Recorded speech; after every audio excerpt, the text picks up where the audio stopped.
Hey guys, it is Jim. So this is the man right here, one of the best, greatest set designers, not only in the city of Chicago, but truly in the United States, here in theater. Ladies and gentlemen, that's Kevin Depanay. So Kevin, thanks so much, man, for taking the time and hanging out. We appreciate No problem. it. And so let me say this. We haven't seen each other in a while. Congratulations on winning a Jeff for the Les Mis set, man. Thank you. It was an amazing feat. And just when you thought it couldn't get any cooler and bigger and better, you designed what is just a phenomenal set with West Side Story. And truly kind of a non-traditional set, right? Yes. So let's talk a little bit about the process. This set, when people walk in, they're going to be blown away.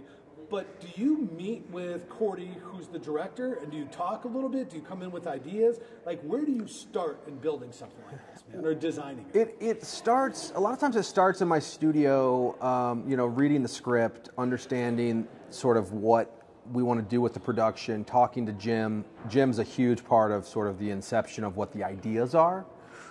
So he'll come to me, and on this show, one of the things that he wanted to focus on was he wanted to kind of sheer away from like the literal New York City.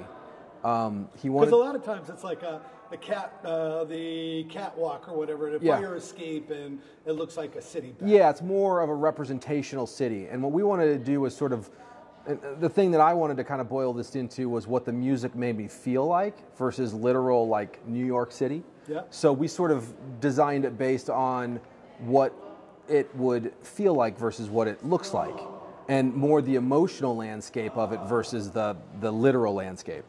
And so it's a lot more of a psychological space is what we were sort of shooting for. So it feels like a city, but isn't literally representationally a city. So after you get done and you have these ideas, you talk to Cordy, you go back down and sit in your studio and start hammering it out? Is that what's next? Yeah, we have a lot of conversation. Jim and I are constantly texting back and forth. I'm saying, hey, what about this? What about that? And we talk through different ideas.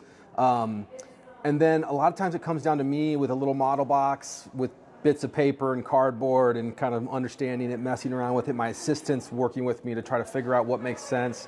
And we just work in a little magical box until we come up with what we think feels right.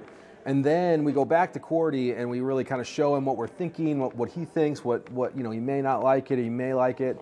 Actually, I designed a whole other set for this show, and the first one he didn't like. Wow. So we went away from that idea, and then we got into this. So a lot of times the second idea is better. So I got to ask, what do you do with the first one? You're just hanging on to it for like Little Red Riding Hood that wants to do something edgy? Or? Well, I don't know about that, but no, it's just it's just an idea. So a lot of times it's just sketches. Right. So he'll look at the sketch and it didn't resonate with him, and he told me that it felt like every other West Side Story. And I said, that's the wrong word I want coming from your mouth. So we redove into it, and we kind of boiled it into the essence of what we wanted that space to feel like. And then we tumbled into this. And I will say, like, you hit a nail on the head when it comes to a lot of things around here. And Cordy and Tim Rader, our CEO, are both about, like, look, we don't want to do anything like anybody else. And I go back to the Les Mis that you designed. Like, that was like nothing I've ever seen for Les Mis before. And I think everybody here just constantly challenges themselves to think outside the box, do something different. I think that's what helps separate us from a lot of other theaters. Yeah, I mean, I would agree. It's like, it's helpful that Jim and Tim are supportive. They want to do that. It's not always about like what's different. It's sort of just about finding a unique point of view. So a point of view that is unique to this theater, unique to this audience, unique to this part of the country, And so it makes it really fun. I mean, it's regional theater for a reason. It's about this region, so we get to pull that in, and so that inherently becomes a different thing when you work through that. After you guys get done with what your idea is going to be for the final set, you hand it off then? Is that how it works to Jason? So Jason's a very talented technical director. Yep.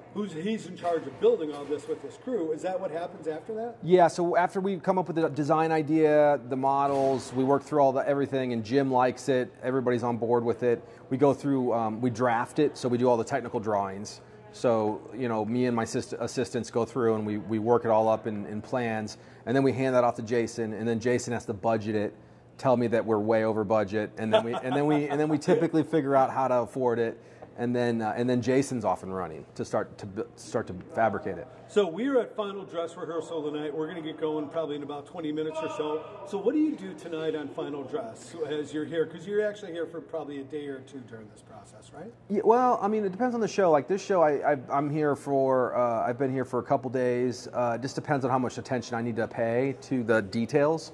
Certain shows I can spend less time. This show I'm spending more time because I need to just concentrate on some different things.